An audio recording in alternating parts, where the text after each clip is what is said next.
നിങ്ങളുടെ ഇഷ്ട പരമ്പരകൾ എക്സ്ക്ലൂസീവായി സൺ നെക്സ്റ്റ് ആപ്പിലൂടെ തികച്ചും ഫ്രീ ആയി ഇപ്പോഴേ ആപ്പ് ഡൗൺലോഡ് ചെയ്യൂ. സ്നേഹ, അഖിൽ,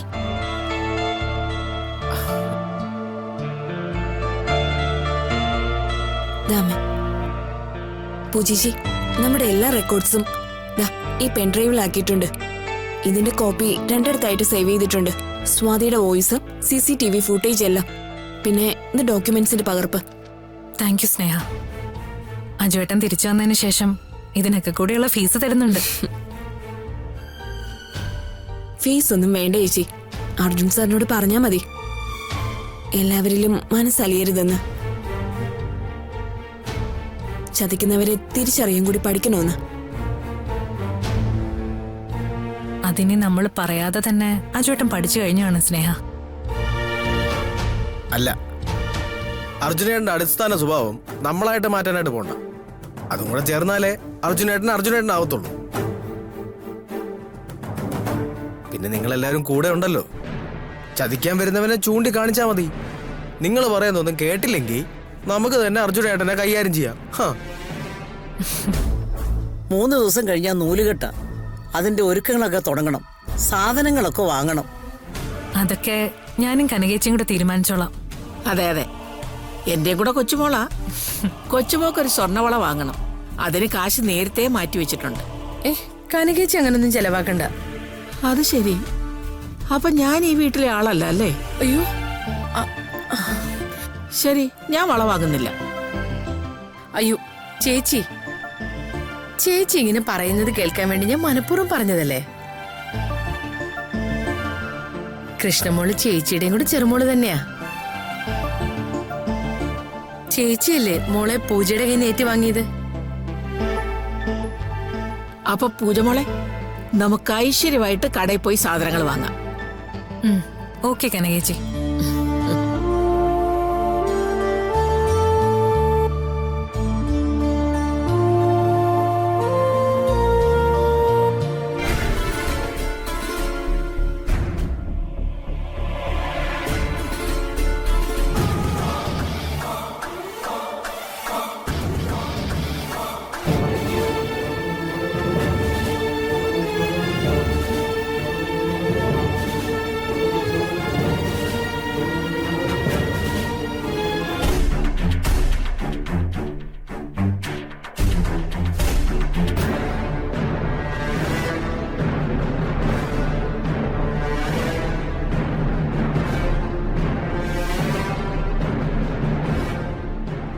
നിന്റെ സകല മഹാരഹസ്യങ്ങളും ഞാനെന്ന് കണ്ടുപിടിക്കൂടി.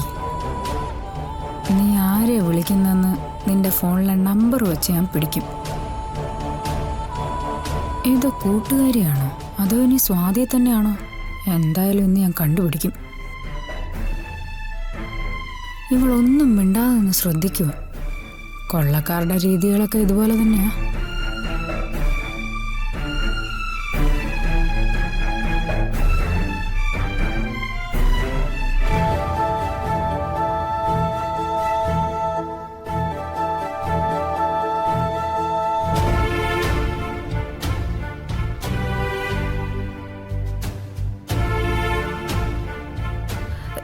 എന്താ എന്റെ?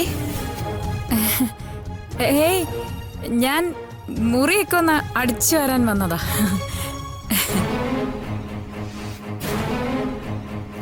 എന്നിട്ട് കയ്യില് ചൂലൊന്നും കാണാനില്ലല്ലോ. അയ്യോ, അതല്ല രസം. അടിച്ചു വരാൻ വേണ്ടി നോക്കുമ്പോഴറിയുന്നേ ചൂലെടുത്തിട്ടില്ലെന്ന്. ഓ, മറവി. ഈ ഇടയായിട്ട് അങ്ങനെയാ, മറവിയോട് മറവിയാ. മോള് ഫോൺ ചെയ്യായിരുന്നല്ലേ? അതെ ആന്റി, പ്രധാനപ്പെട്ട ഒരു കോളാ. നിന്റെ പ്രധാനം എന്താണെന്ന് എനിക്ക് അറിയാടി പ്രിയേ. ശരി ആന്റി. ഓക്കെ മോളെ. മോളെ, എന്താ ആന്റി? മോക്ക് എന്താ എന്നോടൊരു അകൽച്ച? അകൽച്ചയോ? ഒരകൽച്ചയില്ല ആന്റി. എനിക്ക് അകൽച്ചയെന്നൊക്കെ ആന്റിക്ക് വെറുതെ തോന്നുന്നതാ. ശരി.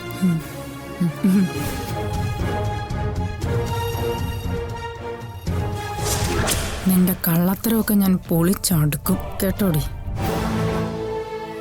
അച്ഛനെന്താ അത്യാവശ്യമായിട്ട് കാണണമെന്ന് പറഞ്ഞേ? മോളെ, ജാമ്യാപേക്ഷ പരിഗണിക്കുന്നതിന് മുമ്പ് എനിക്ക് ചില കാര്യങ്ങൾ നിന്നോട് സംസാരിക്കണമെന്നുണ്ട്.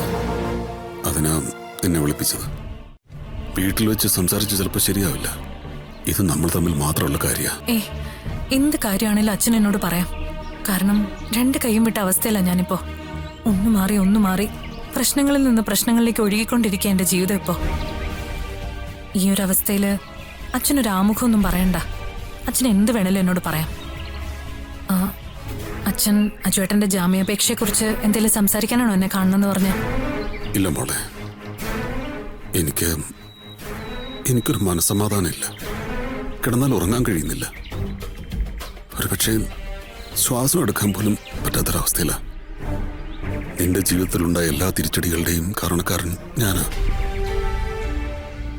ആ കുറ്റബോധം മോളെ എന്നെ വല്ലാതെ തളർത്തുന്നു. ജാമ്യാപേക്ഷയിൽ കോടതിയിൽ നിന്ന് അനുകൂല വിധി ഉണ്ടായില്ലെങ്കിൽ എൻ്റെ മോൾ എന്നോട് ക്ഷമിക്കണം. അച്ഛൻ്റെ മനസ്സ് വിചാരിക്കുന്നിടത്ത് വാക്കുകൾ വഴങ്ങുന്നില്ല. വർഷങ്ങൾക്ക് മുമ്പുണ്ടായ അപകടത്തിൽ നിന്നെ അമ്മയും തിരിച്ചറിയാതെ ദിവസങ്ങളോളം വർഷങ്ങളോളം ഞാൻ മറ്റൊരു ജീവിതാവസ്ഥയിലായിരുന്നു. പിന്നീട് ആ അപകടം ഒരു ചതിയായിരുന്നുവെന്നും അതിൽ നിങ്ങളാരും കൊല്ലപ്പെട്ടില്ലെന്നും എനിക്കറിയില്ലായിരുന്നു. ഒരു നിമിത്തം പോലെ മോളെ നീയാണ് എൻ്റെ കണ്ണുകൾ തുറന്നു തന്നത്. പക്ഷേ അന്ന് നിന്റെ കണ്ണുനീരോ മനസ്സോ ഒന്നും ഞാൻ കണ്ടില്ല. ഞാൻ എൻ്റെ മകളായി കൊണ്ടു നടന്നത് ആ പ്രിയയാണ്. അവിടെ മുതൽ ഞാൻ നിനക്ക് കടക്കാരനാണ്. ഇപ്പം ഇതാ ഈ അവസ്ഥയിലും നിന്റെ കടം വീട്ടാനാവാതെ നിന്റെ മുമ്പിൽ തല കുനിച്ച് നിൽക്കേണ്ടി വരുന്ന ഒരു ഹതഭാഗ്യനായ പിതാവാണ് ഞാൻ. ഇത്രയുള്ളോ?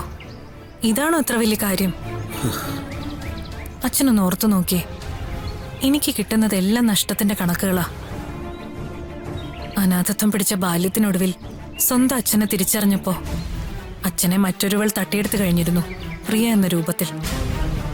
അവള് പലയിടത്തും പലതവണ എന്നെ തോൽപ്പിച്ചു. എന്നിട്ട് ഞാൻ പതറിയില്ല. ഞാൻ പോരാടിയ എന്റെ അച്ഛനെ നേടിയത്. അതുപോലെ തന്നെയാ എനിക്ക് എന്റെ അജുവേട്ടനെ കിട്ടിയതും. എന്റെ ജീവിതത്തിലെ ഏറ്റവും വലിയ ഭാഗ്യം അജുവേട്ടൻ. പക്ഷെ ആ ഭാഗ്യത്തെ നേടിയെടുക്കാൻ ഞാൻ പിന്നിട്ട കഷ്ടപ്പാടും വേദനയും മറ്റാരും കണ്ടിട്ടില്ലെന്ന് മാത്രം. എന്റെ ആ സൗഭാഗ്യത്തെയാ ഇപ്പൊ നഷ്ടപ്പെട്ടിരിക്കുന്നത്. അത് തിരിച്ചു പിടിക്കില്ല. ഇപ്പൊ എന്റെ ആദ്യത്തെ ലക്ഷ്യം. അതിനച്ഛൻ എന്റെ കൂടെ നിന്നാ മതി. ഒരു പ്രതീക്ഷയില്ലാതെ അനാഥ ബാല്യത്തിന്റെ 4 ചുവരുകൾക്കുള്ളിൽ അച്ഛനെയും അമ്മയും കാത്തു കഴിഞ്ഞിരുന്ന എന്റെ മുന്നിലേക്കാ നന്ദഗോപൻ എന്ന ആ വലിയ ദൈവം പ്രത്യക്ഷപ്പെടുന്നത്. ഞാൻ ദൈവമൊന്നും അല്ല മോളെ, ഞാൻ പിശാച. എന്റെ മനസ്സിൽ മനുഷ്യത്വമില്ല, എന്റെ മനസ്സിൽ നന്മയുമില്ല. അതൊക്കെ എന്നെ വിട്ടുപോയിരിക്കുന്നു. കണ്ണിൽ എണ്ണ ഒഴിച്ച് അച്ഛനെയും അമ്മയും കാത്തിരുന്ന നിന്റെ മുമ്പിലേക്കാ ഞാൻ ആ പ്രിയയും കൂട്ടി വന്നത്. അവളെ എൻ്റെ കൂടെ താമസിപ്പിച്ച് അവളെ മകളായിട്ട് അംഗീകരിച്ച് എല്ലാ സ്ഥലത്തും നിന്നെ അപമാനിച്ച് പടിയിറക്കി വിട്ടൊരച്ഛനാ ഞാൻ.